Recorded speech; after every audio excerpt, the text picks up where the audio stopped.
आज उस गाड़ी की बात करेंगे जिसका फीवर एनसीआर, पंजाब, हरियाणा इस साइड सबसे ज़्यादा।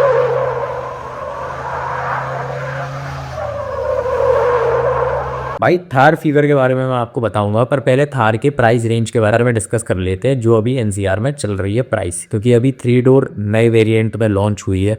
मतलब उसका अपग्रेड वर्जन आ गया है, जो भी बोलेंगे उसको। एसटी कट होने के बाद उस पर कितना का डिस्काउंट चल रहा है, क्योंकि अगर थार आपके पास है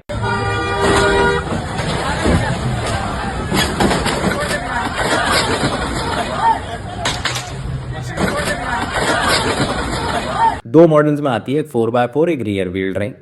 जो लोग था सच में अफोर्ड कर सकते हैं, सच में ले सकते हैं, वो लोग 4x4 का टॉप मॉडल लेते हैं, और जो किस्तों पे लेते हैं सिर्फ शो ऑफ करने के लिए वो रियर व्हील ड्राइव वाला मॉडल लेते हैं मेजॉरिटी में। तो क्योंकि थार है ही एक ऑफ रोडर गाड़ी, और अगर आप उसमें भी 4x4 छोड़ के रियर व्हील ड्राइव ले रहे हो तो टेक्निकली आपका बजट कम है, बट आपको फ्लेक्स करना है, इसलिए मैं मानता हूँ कि आप थार ले रहे होगे। But in rear wheel drive में इसके 2 मॉडल आते हैं, Thar AX hard top, Thar LX जो टॉप मॉडल है रियर व्हील ड्राइव का। इसमें कन्वर्टेबल वाला ऑप्शन भी आता था, बट वो डिसकंटिन्यू कर दिया गया है, क्योंकि उसमें जो ऊपर की रूफ थी वो बहुत ज़्यादा आवाज़ करती थी और भी बहुत सारी चीज़ें थी, AC वगैरह काम नहीं करता था, इसलिए उस मॉडल को डिसकंटिन्यू कर दिया गया है काफ़ी पहले। रियर व्हील ड्राइव का जो बेस मॉडल आता है AX हार्ड टॉप के साथ में, वो आता है 10,32,000 रुपये का। एक शोरूम दिल्ली में इसकी प्राइस है। वहीं डीजल में जो इसका टॉप मॉडल आता है वो आता है 11,80,000 रुपये का। पेट्रोल ऑटोमेटिक में जो इसका मॉडल आता है वो आता है 13,60,000 रुपये का। ये सारी जितनी भी मैं प्राइस बता रहा हूँ ये सारे एक शोरूम है, इसमें और सारी चीज़ें इंक्लूडेड नहीं है। वहीं अगर बात करी जाए 4x4 की, 4x4 में हार्ड टॉप में पेट्रोल का मॉडल आता है 14,33,000 रुपये का।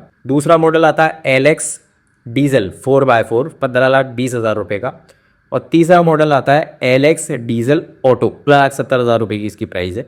इसमें डीजल में जो मैनुअल भी आता है 4x4 में, वो भी अप्रोक्सीमेटली आपको 15,90,000 रुपये के आसपास का पड़ेगा। ये सारे एक शोरूम प्राइसेस है। आप हो सकता है मेरी प्राइस में मिसमैच कर रहा हो, तो वो प्लीज़ आप क्रॉस चेक कर लेना, ऑनलाइन आपको मिल ही जाए। अब बात करते हैं थार फीवर के बारे में।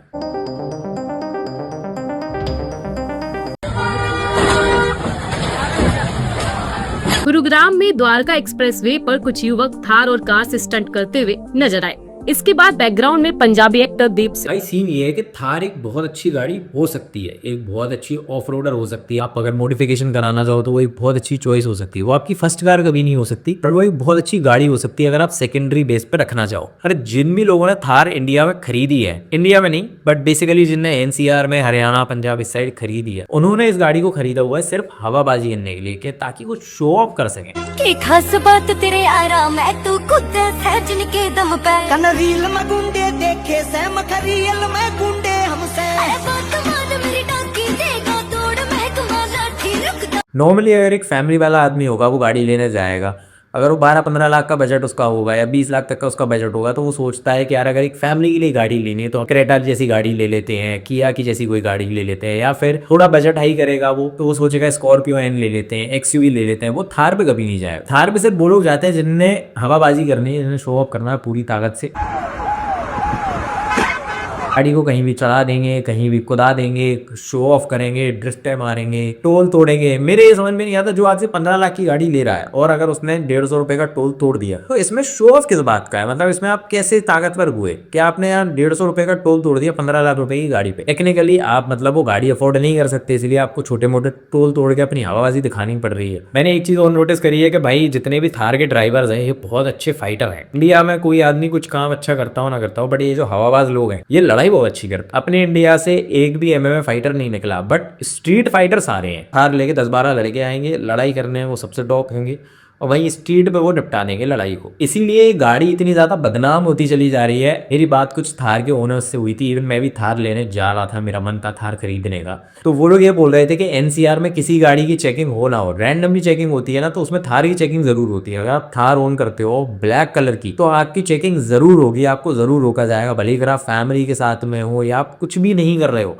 तब भी आपकी रोक के चेकिंग जरूर करी जाएगी। थार को इतना ज्यादा ब्लैक लिस्टेड तरीके से देखा जाता है। और अगर थोड़ा प्रैक्टिकल एक्सपेक्ट्स पे बात करी जाए, अगर आप थार की स्टेबिलिटी, सस्पेंशन, ब्रेकिंग सिस्टम वगैरह इन सब चीजों की बात करोगे ना, तो थार उतनी ज्यादा स्ट्रॉन्ग बैठती नहीं है इन सारी चीजों में। जब भी आप हाईवे पे थार को 70-80 से ऊपर लेके जाओगे तो बहुत ज़्यादा शिविर करती है, उसकी ब्रेकिंग बहुत स्ट्रॉन्ग नहीं है। अगर 100 से प्लस में आपको गाड़ी चल रही है और आप उसमें एकदम से ब्रेक अप्लाई करते हो तो उसकी स्टॉपिंग इतनी स्ट्रॉन्ग नहीं है। ऑन दी अदर हैंड उसका सस्पेंशन भी कई जगह पे बहुत ज़्यादा लैग करता है। Thar can be considered as a off roader, but आप एक चीज़ सोचो, आप ऑफ रोड पे गाड़ी को टेक्निकली लेके कितना जाते हो। द थिंग इज, जो भी इंसान फॉर्च्यूनर ओन करने की सोचता है या फॉर्च्यूनर के लेवल की ओन करने की सोचता है वो थार खरीद लेता है, जो फॉर्च्यूनर अफोर्ड नहीं है। फिर वो ऐसे देखता है कि यार मैंने थार ले ली है, थार मतलब फॉर्च्यूनर के लेवल की हो गई। बट एक 50 लाख की गाड़ी जो सबसे ज़्यादा रिलायबल है, सेफ्टी में बहुत आगे है, स्टेबल है एंड बहुत सारी चीज़ें, आप उसको अपनी थार से कैसे कंपेयर कर सकते हो जिसमें स्टेबिलिटी नाम की चीज़ नहीं है, सस्पेंशन खराब है और सेफ्टी की अगर मैं बात करूँ तो क्या ही बात है।